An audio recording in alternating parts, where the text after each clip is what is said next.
Hey, welcome into the latest edition of Chalk Talk from the Denver Pioneers as finally, after a few weeks away, the dynamic talk show duo of Tyler Maun and Pioneers women's head coach Dosha Woods is back in action. Dosha, it's so good to see you. How you doing? I'm doing great. It's so good to see you. I like that word dynamic. Me That's too. definitely what we are. Very dynamic. The exchange of talk show vibes between the two of us. It's, soon we're going to, as we've discussed every time, soon we're going to have like our own 30-minute, probably, international phenomenon TV show. Exactly. Everybody tune in. It'd be streamed somewhere. Exactly. It's going to be amazing. Add it to your streaming fees. All right. We're going to talk a bunch of Pioneers hoops today, but I have to start by asking you, I'm a Denver native. I'm born and raised, so it pains me to ask this question, but you are maybe the biggest fan in this state of the two-time reigning AFC champion Kansas City football squad that we don't need to name here because we're Broncos fans. We're supposed to be. But last night, your team played the most insane game like in recent history in the NFL playoffs, and then they were handed a win in overtime because of the coin toss and the NFL's overtime rules. But I see that. Look, you're not going to get past me you're not going to get the shade past me. You're not. So I understand you might be a little upset being a Broncos fan as of recently as well. However, the rules, we don't make them. That's true. We don't make the rules. And the Broncos won a playoff game on those same rules like 10 years ago, and it was in dumb 2018 when Mahomes lost to Tom Brady, because you can't give him the ball first. But we don't have to go all the way back that far. I'm with you. But I have to ask you how you're doing today, because last night there's 13 seconds left and the Bills scored. And everyone on the planet is thinking, well, I think everybody was thinking, like, is 13 seconds still too much time? Because we had seen like 12 touchdowns in the previous 90 seconds. What was the mood like last night?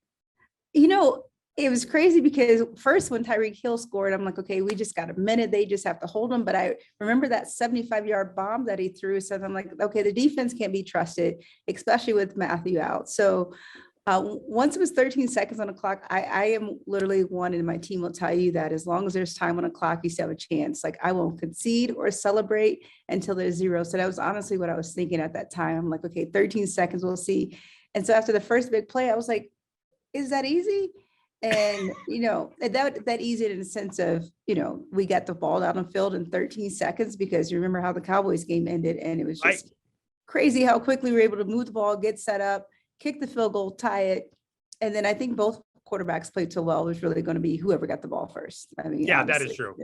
That is definitely true. And unfortunately, the rules worked that way, because I think they both played great. That obviously you want to see more of a college setup where everybody has, a equal chance, because it's not. And to have it at this point in the season too, I'm sure it comes with an asterisk, but those are the rules. We don't make them. Absolutely. No, and you take advantage of them. I will say, it's probably not cool for me to admit this as a Broncos fan. I love Patrick Mahomes. And I know with success comes distaste. Like, everybody's going to end up hating him because he's so good and blah, blah, blah. But he's just he's such a goofy, likable guy. He's a terrible actor in those commercials, which makes me love him even more. Like, he's just such a cheese ball. And I love, he over the off season, he's watching other sports and tweeting about him. It reminds me of you. You watch every sport under the sun, and you're invested in all of them. I see that in Patrick Mahomes too. He's so easy to like and cheer for. Yes, but definitely should stick to his day job of just throwing the football when you talk about the commercials. But he's not going to be the next action movie star. Yeah, and some of that comes with the territory too. When you are, this is the fourth straight AFC championship that the Chiefs are hosting, that people don't like as much as they want to be a part of greatness. They really don't like greatness too. Right. So that's something that people have to try to rectify against. It's like, I want it, but I don't. Like, why do you have to keep winning? That is a very who's training to lose. Exactly. That is a very weird thing about sports fans and the fickle nature of being a sports fan is I am old enough to remember, as are you, as is Nico Blankenship, when the Patriots won their first Super Bowl and they knocked off the Rams. That was the greatest story ever, because they had this unknown quarterback. You come in the middle of the seaon, and everybody loved seeing an underdog. And then 10 years later, everybody hated him. Exactly. It'll probably be that way with KC before too long. But congrats to you. I'm sure on championship game Sunday, I'll probably be able to hear you yelling from your house at my house. I think we live 20 miles apart. Yes. But I'm excited. Highly likely. No, I feel I was just telling this to Shane earlier. I ran into him. I think watching the Chiefs, because I don't really know that much about football, but it just really gives me a chance to just be a fan and not have to Right. feel like, when I watch other basketball games, I'm trying to, why didn't they switch your zone or why don't they do this? And I can just watch it like mindlessly. And been able to sit through in high school all the times with Schottenheimer where we made it to the playoffs and didn't win a game. I Yeah. feel like those of us who are old enough now, like we also have earned this too as fans. So That's true. That is true. I do remember the 97 divisional round game in Arrowhead for the Broncos. All right, Dosha, let's talk some hoops. Let's talk about your team today as the Pioneers move along into Summit League play. It has been such a strange start to the Summit League season in terms of postponements and reschedulings and changes on the calendar and all of that. Your team started with some tough luck. You ended up opening play with 4 straight road games in Summit League play, and your losses were all by single digits, 6-8, 6-5. You kind of are in a mindset now, as we all are in 2022, of you got to play the cards you get dealt. And if you get dealt 4 single-digit losses on the road to start conference play, it's not fun, but you also get to learn from those and you have them behind you now. Tell me what you think that stretch did for your team to kind of teach some lessons through all that early conference season adversity.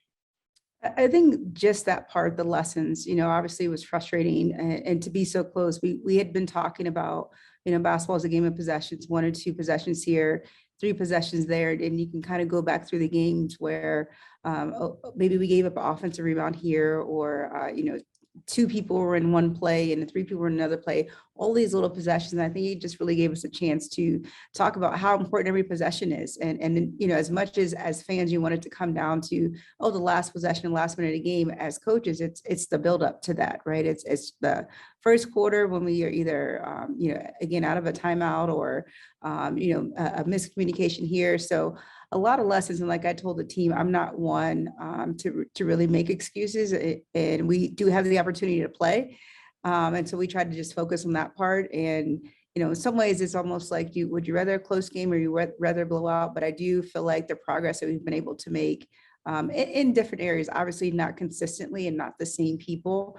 But I think the lesson that we were able to learn is just how important the possessions are to be able to be in these games and compete despite, some of the circumstances. And like I told them, everybody's dealing with the pandemic. We're not special. It's not like it's just affecting us, but really trying to focus on our mindset and how we want to then tackle it and not just sit and, cry over spilled milk in a sense. When you are in a circumstance where, I mean, the Summit League is so talented top to bottom, and you get a tough stretch on the road to start things off, you come home, and then all of a sudden you're right back on the road for another tough contest to kick off a trip going to Omaha on the 20th, a few days ago now. We're recording this on the 24th. I would imagine you find yourself in a spot where, your team can feel sorry for themselves. They can be down at the halfway point of the season, and instead they go on the road, get a road win over an Omaha team in Baxter Arena, in which you showed a lot of fight in that game. You come away with a 9-point victory. Winning on the road is difficult regardless, but to win on the road after a difficult stretch, I feel like tells a story about your team that is a lot of positivity. What did you like most in that Omaha game? I've talked about, this team just having resilience, all year. And as we talked about, it's almost like you were in the locker room for my pregame speech, because that's exactly what we talked about is, we started out conference 0-8 and people are going to expect us to come in and just kind of hang our head and quit. And the beauty of sport is, you can start over each game, right? Each game is the next game. The most important game is the next game.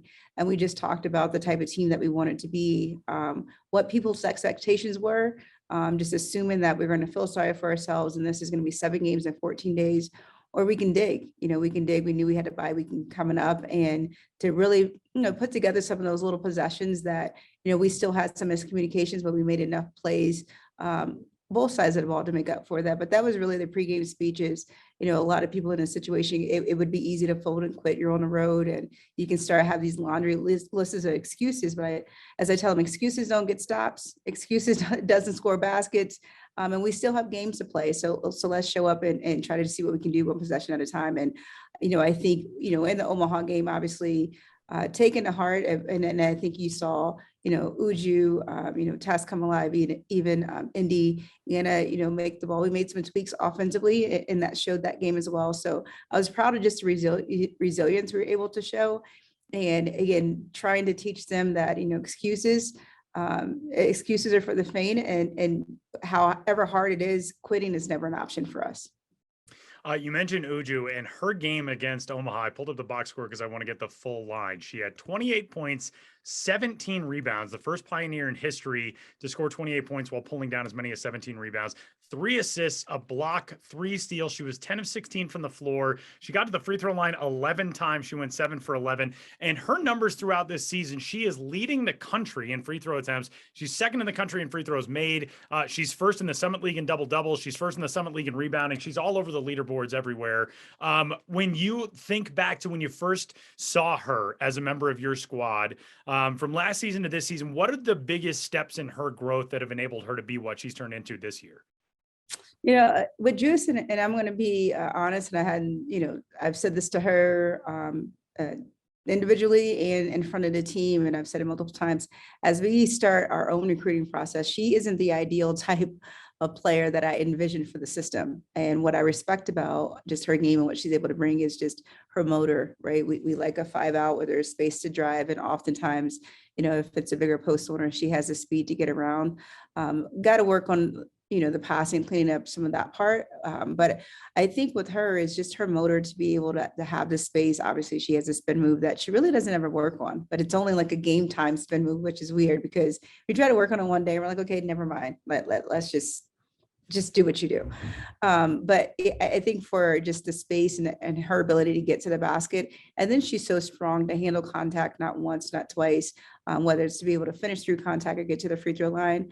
But I think most in terms of her motor and our space, because her ability to attack the basket, oftentimes smaller or slower post players off the dribble. And, in the offseason, we talked about adding a little bit more consistent outside shot. She made a 3 in an Omaha game. It's something that she can do, but really want to make that part of her package next year.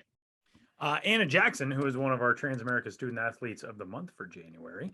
Anna on that matchup against the Mavericks got 5 in the bottom of the bucket from 3-point range. And I know that it's been a little bit of a roller coaster ride with her. She set a program record earlier on this season for threes in a single game. To be able to kind of get her back on track, how much does that help with the flow of your offense when she's clicking? And I would imagine just to see that for her mental state of, okay, you still got it, you're still there. How much did that help last time out? Absolutely. And I remember texting her after the game and just, again, some of the tweaks that Coach Stubbs is our offensive coordinator, especially with our motion. And we tweaked some things going into Omaha. So it gave us more space and it gave her a chance. Honestly, the previous games, Juice was drawing 2-3 double teams and made it some tweaks that there's more space, so it's harder to double. And that's where they had to make a decision. Are you going to go double, or you can leave Anna open or leave Tess open because she hit some shots as well. So, but for Anna specifically, it was nice to see her just see the ball go in. She'd been working on getting some shots in, but you know how it is until you can actually feel it and see it in a game, then you can kind of build that confidence back up. And again, as I told her, you shoot until I tell you not to, and I haven't told you not to. This stretch of the season for your team, you get 2 more road games right after that Omaha win. You go to Kansas City and then to Oral Roberts.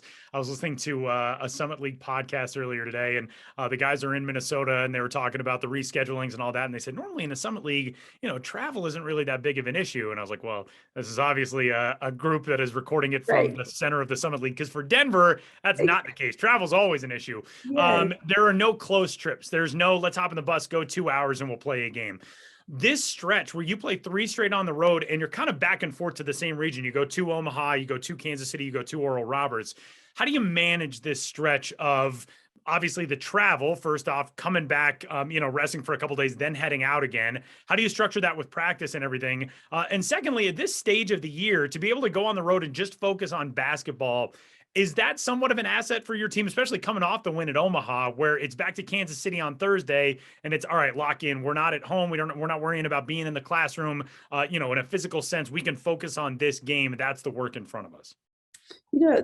Good question. I think in terms of just practice and that structure, we typically take Sundays off, and then Mondays is what we'll pretty much call an active recovery day.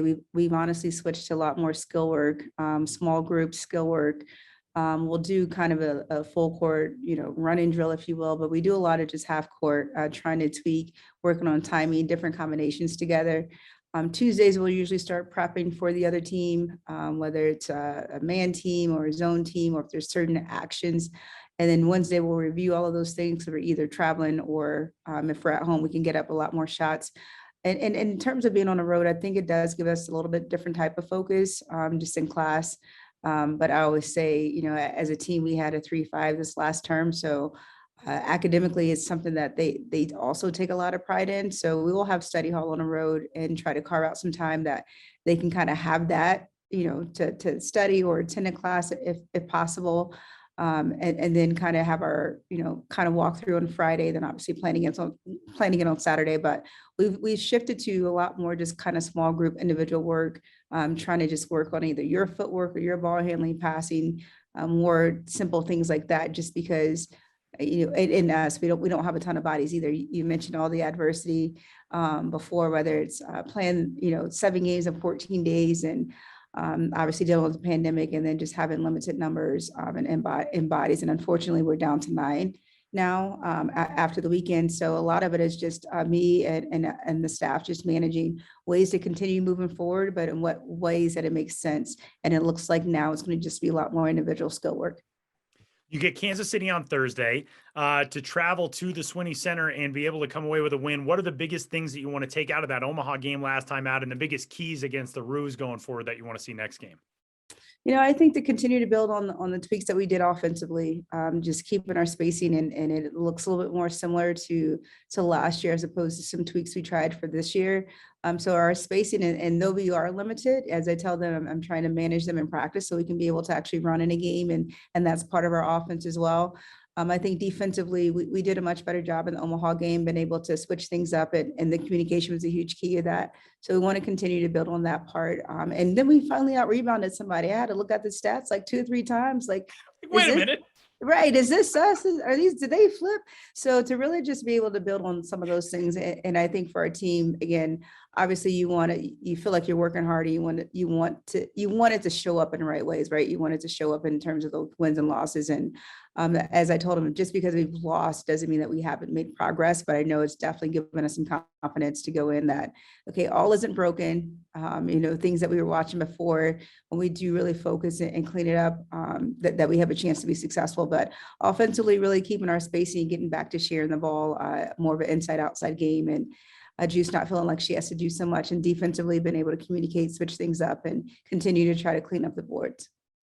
That is Pioneer head basketball coach Dosha Woods. It's the Dosha and Tyler show. As you grow into adulthood and you cheer for sporting events and teams and all of that, you get to the point where you're like, well, if I don't want to see this team win, at least I can be happy for this person. So if Kansas City wins on Sunday, I'll be thrilled for you. The head coach on the other side, Zach Taylor for the Cincinnati Bengals, he was the quarterback at the University of Nebraska when I was in college there. So that's my cheering interest, but it also makes me feel extraordinarily old that a guy who I was in college with is an NFL head coach now. I'm like, no, we're supposed to be like 2 minutes out of college. How did that happen? 2 minutes. Well, you look like you're 2 minutes out of college, so if that counts. Yeah. You Which look I'm covering up with the hat. Not a day over 25. You look young. Not even a day. Not a day. I would also say though too, with the Chiefs, there's actually quite a few of us summerly coaches who are huge Chiefs fans. So, interesting. Obviously JC being in Kansas City, and she's from Kansas, so she really doesn't have a choice. And then JD at Western and Jory at North Dakota State. And so JD actually texts me because everybody's like, is everybody breathing? Are you guys all right? But yeah, we all are kind of diehard. I know the 4 of us for sure. I don't know everybody else, but the 4 of us definitely get into the game. So it's a Summit League emotional support group during the NFL playoffs among head coaches. That is pretty cool. All right. Well, I'll be thrilled for you on Sunday if you get a chance to be happy with your team, even though our team is garbage here. Hey, but if you hire, I'm not saying I'm cheering for the Broncos, but if you get Eric, our offensive coordinator. Talk about a rivalry reignited. Yeah, it would be. I would throw some spice on the fire. I'd be into that. Sounds pretty fun. Dosha Woods, Pioneers head basketball coach, coming up on Thursday, Denver and Kansas City. That is a 5:00 tip time in Kansas City, Missouri, and then Saturday at Oral Roberts, 1:00 Mountain Time for that one. And Dosha, we'll see you down there, I'm sure, at some point this week. And best of luck on the road at KC and ORU. All right, thank you, Tyler. Go Pios. Go Pios. Talk to you next time on Chalk Talk from the Denver Pioneers.